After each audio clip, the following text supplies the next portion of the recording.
Friends, आज हम BA second year का फर्स्ट पेपर पढ़ेंगे, स्वास्थ्य शिक्षा। इसमें आज का हमारा टॉपिक रहेगा नाइसिन या निकोटेनिक एसिड। ये क्या होता है, हमने इसके बारे में आपको बता दिया था कल की वीडियो में, और ये हमें किन किन साधनों से प्राप्त होता है ये भी हमें जानकारी मिल गई थी।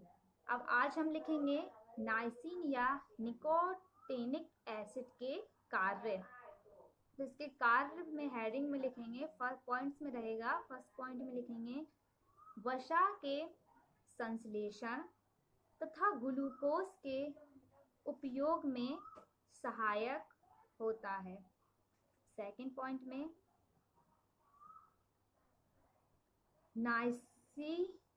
नाइसिनामाइड के रूप में दो एंजाइम NAD तथा NADP का निर्माण करता है। यह दोनों को एंजाइम शरीर के अन्य एंजाइम की क्रिया में भाग लेते हैं।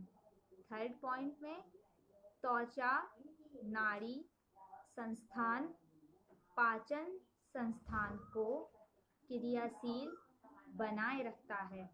अब डालेंगे इसके प्रभाव, इसकी कमी से शरीर पे क्या प्रभाव होता है।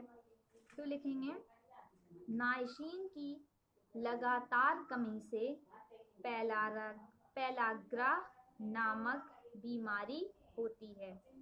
इस बीमारी को 3DS रोग भी कहते हैं, क्योंकि इसमें 3 लक्षण होते हैं।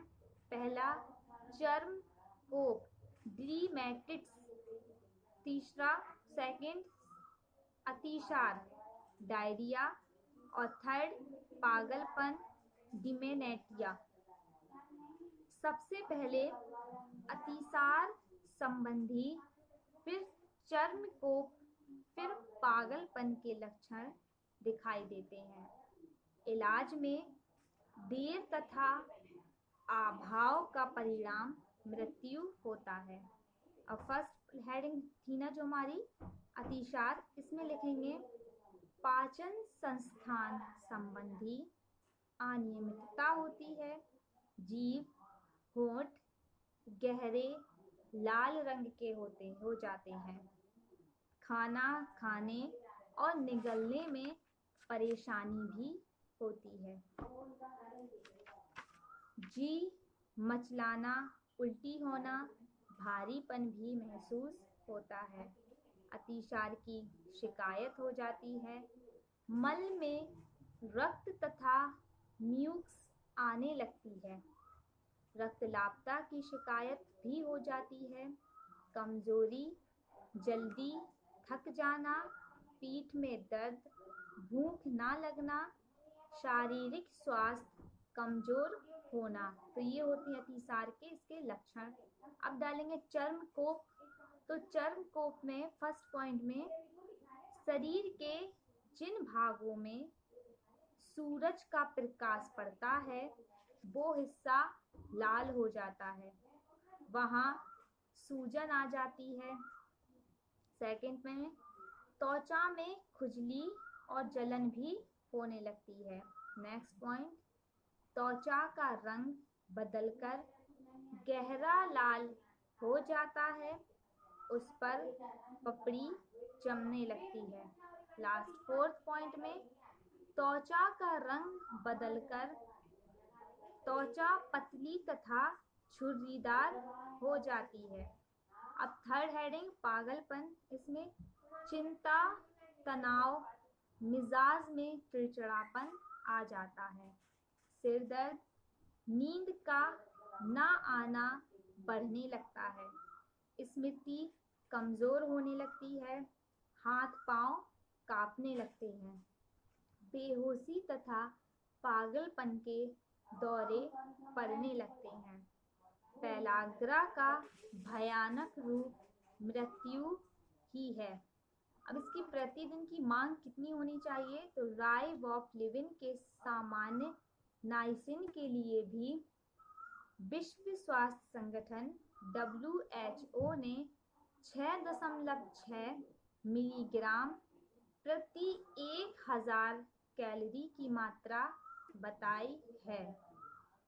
इसका अवशोषण क्या है? तो इसका अवशोषण छोटी आंत में होता है, जहां से पोर्टल सिरा द्वारा रक्त में मिलकर पूरे शरीर में पहुंचाया जाता है।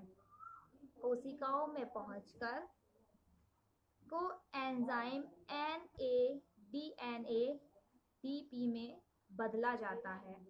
विसर्जन मूत्र द्वारा शरीर से विसर्जित हो जाता है। ठीक है, तो ये होगा हमारे नाइसिन या निकोटिनिक एसिड। अब डालेंगे पायरिडॉक्सिन B6। तो इसमें लिखेंगे यह विटामिन B2 का समूह का है। जिन चूहों को वैज्ञानिकों ने B2 की कमी वाला भोजन दिया था, उन्हें चर्म रोग हो गया था। जब उन्हें B6 दिया गया तो यह बीमारी ठीक हो गई। 1938 में वैज्ञानिकों ने इसे पायरिडॉक्सिन नाम दिया। अब पैराग्राफ चेंज करके लिखेंगे।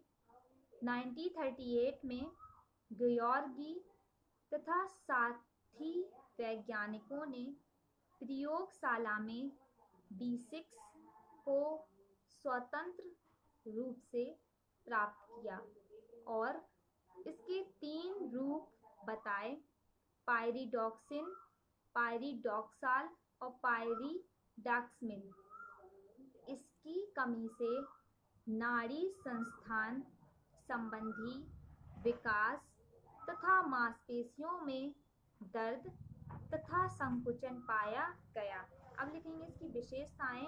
तो फर्स्ट पॉइंट में गंध रहित, सेकंड स्वाद कशैला, थर्ड पानी में घुलनशील, नेक्स्ट भाप व सूर्य की अल्ट्रावायलेट किरणों में नष्ट हो जाता है। फिफ्थ पॉइंट रंग सफेद रवेदार होता है। अब लिखेंगे इसकी प्राप्ति के साधन। ये किन किन तरीकों से हमें प्राप्त होता है, किन किन चीज़ों से? तो सूखा खमीर, यकृत गेहूँ, चावल की भूसी, अनाज, दालें, तेलबीज, दूध का पाउडर, अंडा, मांस, हरी पत्तेदार सब्जियां, कंद मूल। अब इसके कार्य क्या है? तो शरीर की वृद्धि में सहायक, फिर लाल रक्त कणों के निर्माण प्रक्रिया पर नियंत्रण करना।